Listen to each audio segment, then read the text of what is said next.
Hello everyone, here is just an update to my previous video in response to a question about how to create a repeating task list in Airtable.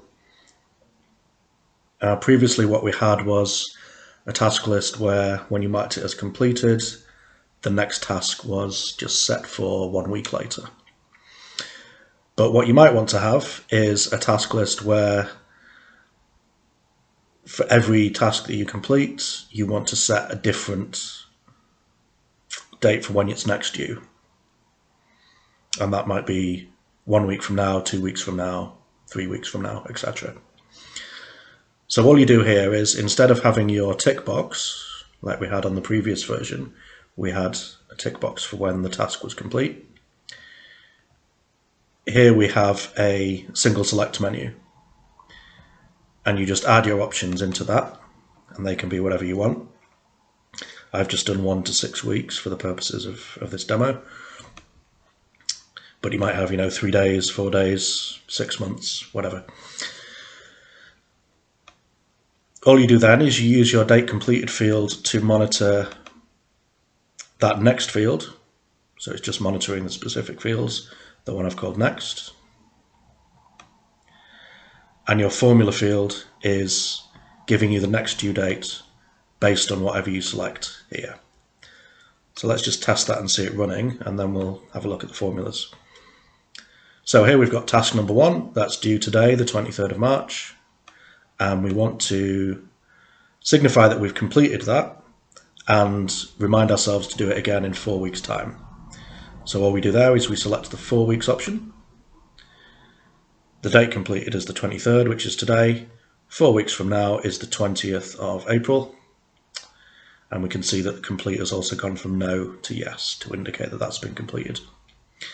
And what we've got is a new task, task number 1, for the 20th of April. Just try that again with a different option. Task for the 25th of March, task number 2. We want to do that again in 2 weeks. It's completed today. 2 weeks from now is the 6th of April. And then we have task number 2 for the 6th of April. So let's have a look at how that works. That's our formula, a little bit more complicated.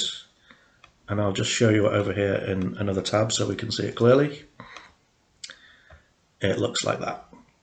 So it's just a nested if formula. And the option, the logic of that works. If next is 1 week, so if you've selected the 1 week option from the drop down, date add, the date completed, which will be whatever the date is when you select that option, 7 days. So if you select 1 week, it adds 7 days onto today's date. Otherwise, if you select 2 weeks, add 14 days, etc. 3 weeks, 21 days, 4 weeks, 28 days. Now you can use weeks there. You can actually do 1 and weeks, 2 weeks. It will give you exactly the same result. I'll just into the habit of using days, that's all.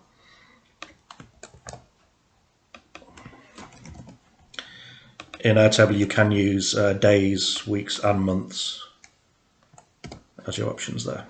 I think years as well, I've never tried that, but you can definitely use days, weeks and months. So really it's just a nested if formula, and as always with if formulas you need to make sure for every bracket that you've opened it's closed at the end. So we've got 6 if statements there, and we have 6 closed brackets here. And that is simply the formula that's in here. So whenever you select an option from this menu, it will generate the date specified. That will change to yes, and you've got a new task. So let's just have a look at the automation. Very similar to last time. So when date completed is not empty, and that's always going to be the case because whenever you select an option here, this gets filled, so this will always be non-empty. And then your action is to create a record, obviously on the same table, where the field values are for the name field. Use the name of the task, so it will give you the same name each time. Task 1 will be recreated as task 1, etc. And in the due date field,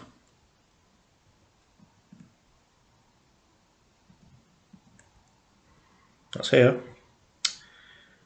you're going to fill the date that's been generated from the formula. So for task 3 there, the 13th of April was generated from the formula. The new task sets that as the due date for task 3. One more time, just to see it in action. Let's do 6 weeks from now. 6 weeks from the 23rd of March is the 4th of May. And then we have task number 4 for the 4th of May. Now, just one more little thing that you might want to add in is a formula that shows you whether or not the task is complete. So that's just a simple yes or no output. Formula there, much more straightforward.